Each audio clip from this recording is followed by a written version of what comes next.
Hey guys, so very excited to share with you just a awesome collection of PC1s that we've gathered here for you. So what we're going to do is we're going to step through each of them. Which way do you want to go, left or right? All right. Okay, what do we got? What do we got over here?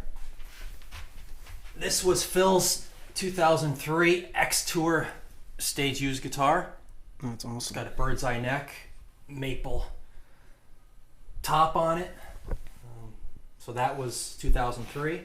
This here is the solid punk ash. It's got the FU tone saddles on it. It's got the big block titanium with the springs. There are roughly about 4 or 5 of these actually made. And if you look at the name on it up there, it's my ash hole. Ash hole. Mm-hmm. This thing is super light, guys. It's very like light as a feather. Very light. It's kind of like my modern antique, sir. It's just super light. This, you guys know how much I love Koa. This one is a solid Koa. This was ordered back in 2003. Solid Koa, solid piece, signed by Phil. Again, bird's eye neck. Ooh, that neck is really nice. Look at that thing. Yeah, that's awesome. Quilt fingerboard. Yeah, that's beautiful. Sweet. Sweet. This is my powder blue. Nothing special other than... it kicks ass. Yeah, it's awesome. I love it. It's killer guitar. It's got the roasted maple neck, and it's got the matte blue finish. I love this guitar. His favorite. The granddaddy. His favorite. The masterpiece. So this was custom ordered back around 2003. It's the old style Phil Collen archtop with a hysteria graphic done by Dan Lawrence and DRL Graphics. Again, we've got the FU tone saddles, FU tone block, and the springs. This was played by Phil in Madison, Wisconsin for Love Bites back in August of 2016. That's awesome, man.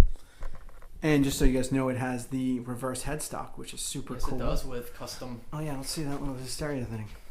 Custom truss rod cover. Sweet. Okay, double shot of Adrenalize, because that's never happened ever on Earth. So we figured we'd capture it. And it's interesting. These are actually slightly different.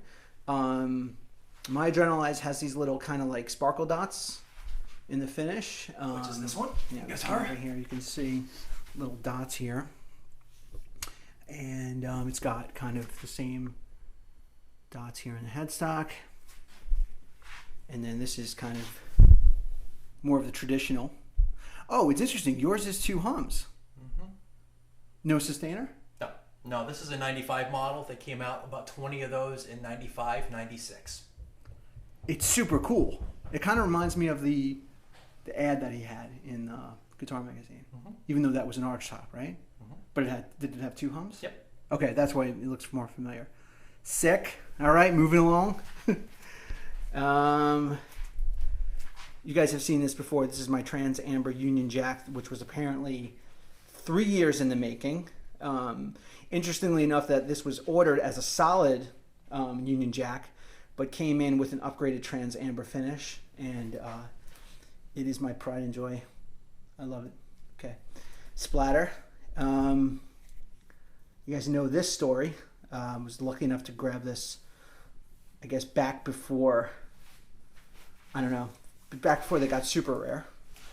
Now we're moving back into more traditional PC1s. So these are the Au Natural. Au Natural, and they're twins from 98. So if you take a look at it, they were used from the same piece of wood. If you take a look at the quilt pattern, just taking anything, for instance, you take this and this, they're identical. So these guitars are twins. That's so sick. Separate times, not intentional at all. So that's amazing, guys. So it's basically the same wood sliced. And you said they 3 guitars? Maybe 3 out of each piece of wood. So there's 3 for every quilt top you can find typically.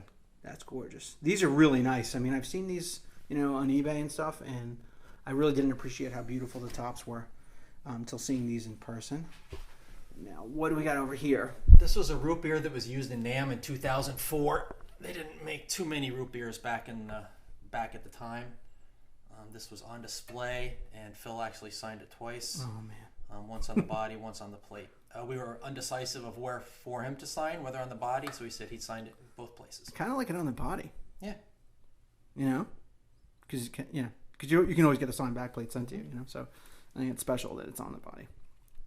Another beautiful guitar. So these have the non Fender headstocks, right? Correct. So what years were the non Fender headstocks? Roughly 2000. I think, when did they take over? Maybe Early 2000. No, 3, 4, and then they went upstairs maybe around 2004, 5. Maybe. Okay, cool. This one's super cool. So this lumpy, one, right? Yeah, it's called lumpy. It's an actual bedline material. The idea kind of came from the old Steve Vai guitars, the Ibanez. Okay. In collaboration with Jackson and Stan Schiller, the old tech. Again, used in 2003, but again, sprayed with the bedliner material. Same with the headstock. Oh, that is super cool. That is awesome. There's another tour guitar. Nice. There's a beautiful threesome over here. Yeah, this is a 98 that was altered with a tone knob after the fact, after it came out of production, because during the 98, 99, oh yeah, look it at was that. always twos. I didn't know that. That's pretty cool. And the gain. And then they started putting the tones around 2001. So somebody had actually altered that one. That's super cool. This one here is just a factory 98, but this has a real nice koa back on it. Oh wow. Nice, deep and rich. That's awesome. It's beautiful. Cool. And we got one more. I guess is that like a what was the finish of the color of this? Is this Euphoria? This is chlorine. Chlorine. Okay. And this was the one that was stolen from Phil, and ended up buying it, not knowing it was Phil's. Tried to give it back to him, and he insisted that I keep it. Look at that neck. So that neck's ridiculous. I mean, it's obviously dirty, but you can tell there's a flame on it. Mm-hmm. That was really beautiful, regardless of the grime. So this was the '99 Euphoria tour guitar, along with recordings for the X album, and he signed it. It's a koa back. That's koa too? Yep, that's all koa. You selling this one?